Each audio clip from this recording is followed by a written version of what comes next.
Besoin de micro, mais je peux quand même, ma voix porte assez loin. Alors je vais juste vous parler comme ça, si c'est correct, si ça dérange personne. Écoutez, d'abord j'aimerais vous remercier tous de vous être déplacés ce soir. Je pense que vous avez créé une première, puisque c'est la première fois qu'il y ait ce genre de débat. J'espère qu'il y en aura d'autres.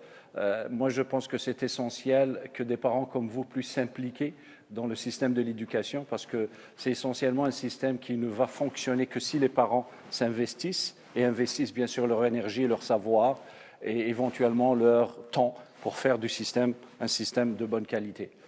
Je suis certain que vous tous, vous êtes très intéressés par ça, parce que vous êtes des parents, vous êtes des électeurs francophones, parce que l'éducation, essentiellement au milieu minoritaire, c'est la poutre principale du développement d'une communauté linguistique minoritaire. L'éducation en Ontario français, c'est ce qui a fait que les francophones ont survécu. Je veux dire, de la bataille contre le règlement 17 qui interdisait l'enseignement en français en Ontario jusqu'à l'obtention des conseils scolaires il y a une douzaine d'années, c'est ce qui a fait la survie de la francophonie ontarienne. Quand les gens me disent « mais pourquoi tu te présentes, tu n'as même pas d'enfants ?» Je n'ai pas besoin d'avoir d'enfants pour être intéressé. Je veux dire, la francophonie ontarienne survit grâce à sa culture, et sa culture, c'est une éducation de qualité. Et je pense que c'est important de passer ce message.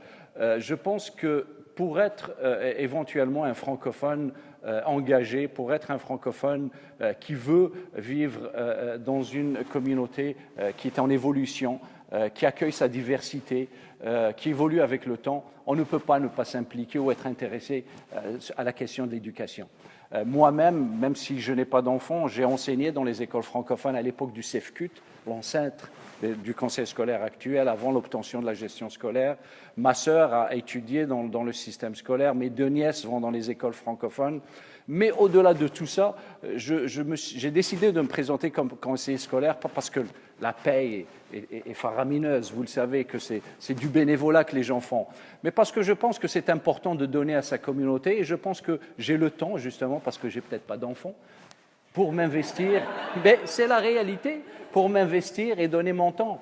Et je crois que ce que je peux apporter, sans nécessairement parler de plateforme ou de programme ou de promesses précises, je peux apporter une expertise. Mon expertise, c'est la suivante.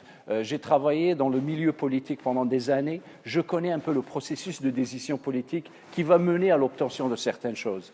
J'ai été journaliste à Queen's Park, comme vous l'avez mentionné, pendant 10 ans. J'ai observé les joueurs politiques, j'ai observé les médias.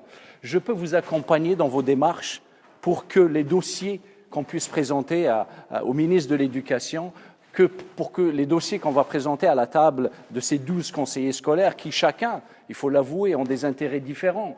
Un conseiller scolaire de Windsor n'a pas les mêmes préoccupations qu'un conseiller scolaire ici à Toronto. Mais il faut savoir justement travailler d'une manière stratégique avec ces gens-là pour faire que la communauté qui vous élit, les gens qui sont ici ce soir, puissent voir leurs intérêts protégés d'une manière intelligente. Je sais que les gens dans le secteur ici veulent se donner une école.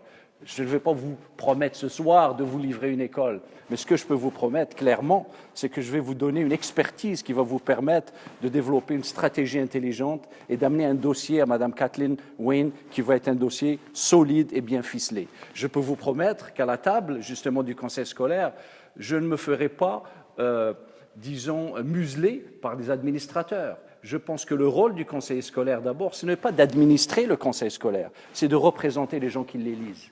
Je pense que ça, c'est ultime et c'est essentiel. Je pense que l'administration est un élément important du conseil scolaire, mais le rôle ultime du conseil scolaire, c'est d'être l'ambassadeur des gens qui l'ont choisi. Et ça, je promets de faire ça si vous me donnez la chance le 27 octobre.